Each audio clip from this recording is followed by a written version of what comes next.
Hello everyone and welcome to the second round of the super tournament being held in Sweden, right now in Malmo.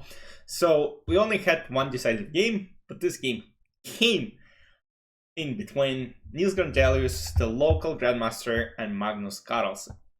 And what was surprising to many people is Magnus's choice of opening. I mean, he made the draw in the first round, he couldn't beat the Petrov against Arjun. Now he's playing with black. He's playing against a very solid grandmaster. I mean, on this level, it seems like Magnus can play pretty much everything and still win the game. So after d4, knight f6. Okay, good so far. c4, e6. Not bad. Knight c3, c5. So going for Benoni Defence. I mean, you know, if we would have seen something like, I mean, Nils plays d5. If Magnus would have played b5, yes, then it's gonna be fine. Or let's say takes, and something like, or let's say here this b5. I'm not sure. Like Benko Gambit, is it b5 or simple 96 right now, and then try b5?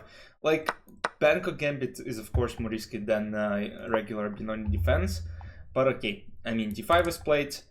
So e takes d5, c takes d5, and now d6, e4, g6, bishop e2, bishop g7, bishop e3, and now castle.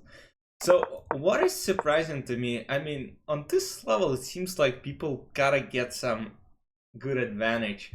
I mean, here it said after g6, f4. Again, I have not studied this with whites. I'll do it during upcoming summer, hopefully, because I want to play this d4, c4, knight c3 positions. And obviously you gotta be prepared against Benoni Defense and Benko Gambit, but this seems like, to me, that, you know, okay, obviously Nils wasn't prepared for Benoni Defense. Like there was no way, because I mean, Magnus plays Benoni and Magnus gets a good position out of the opening, even though Nils had some chances along the way. So bishop e3, now queen e7. Computer basically says it's just equal, just press e4 pawn. So castle, knight f3, bishop g4, knight d2, now after takes, knight d7. I mean, I don't see a lot of problems for Magnus. Like, the only weakness he might have is d6 pawn, but again, in Benoni Defense usually it is fine. Like at some point even some knight e becomes possible. And if knight b5, I mean, what it's gonna do?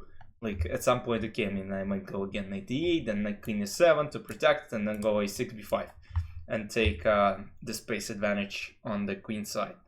So knight a8 is played, f4. So, and now a typical idea for let's say to battle f4 e4 structure. So I'm not sure what exactly should have Nils done, but a4, just take up some space. Like f5 is going to be played anyways probably. So e takes f5, rook f5, and now I don't know, knight d4, and maybe you try to play f4 at some point. I don't know. I mean, it doesn't look that bad, but at the same time, like, I don't know.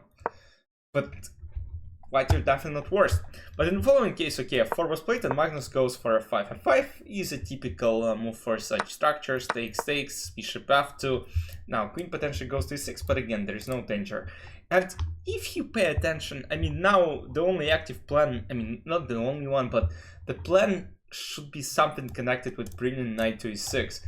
The problem is, though, let's say knight f3, I believe even some h6 becomes possible. And okay, knight h4, you're trying to go further, but I don't think there is any risk for black. So knight c7, knight f3, knight f6. So, and also c7 knight protects e6 square, so that's fine. b5, sacrificing the pawn, but the reality is knight d5 is gonna happen. And black are doing fantastic. There is no check in the 6 because knight covers it. So knight b5 was played, knight b5 takes, and now rook b8. And as you might see, there's just a lot of pressure, and that's a very typical idea for Benoni. For Benko Gambit, you sacrifice the pawn on b file and you try to press b and a pawn. So queen goes back, and now knight goes to e4, and you can already sense this Magnus's, you know, points. Like, he is slowly getting initiative into his hands, and when Magnus gets it, I mean, it's hard to stop him. So pawn on b2 is likely lost because I don't see a way to protect it. So rook b1 is played, queen a5. Not taking the pawn, let's pressure even more. Knight g5 trying to trade some pieces, and now queen g2 trying to trade queens off the board. Queen h3 threatening checkmates, but obviously no one is going to allow it. Takes, rook b2 takes, queen b2. Now this is a weakness, this is a weakness. Queen h5, I don't know, g6 is the plan. Queen a2, g6, h6. Magnus is like, okay, do whatever you want. This is about to be taken. Queen f3, a5, a4, a3, and now, okay, queen d6, one check. Queen b2, Magnus doesn't care. a2. Goes back, queen h2, queen f5, trades queens, plays rook d8 attack in the pawn. This is coming on the very next move. There is no way to stop it, and Magnus wins an absolutely brilliant game. Yeah, in other games there were not a lot of interesting things to look at. We still have three leaders: Nodirbek Abdusatorov, Andy Woodward, Magnus Carlsen. Then we have Yagis, Arjun Jordan, and then we have Shrew in there. Nils Grandelius is last. You can't see it, but Nils Grandelius is last. He lost the first two games. Shrew in there is 7th. Yesterday I said that, okay, I don't see Shrew in there winning a single game, but you know, Nils Grandelius just lost 2, and he's in the last place. So let's see how the tournament goes for him, because he plays Arjun next, he plays Yagis next, Nodirbek Jordan. I mean, it's going to be a tough pairing.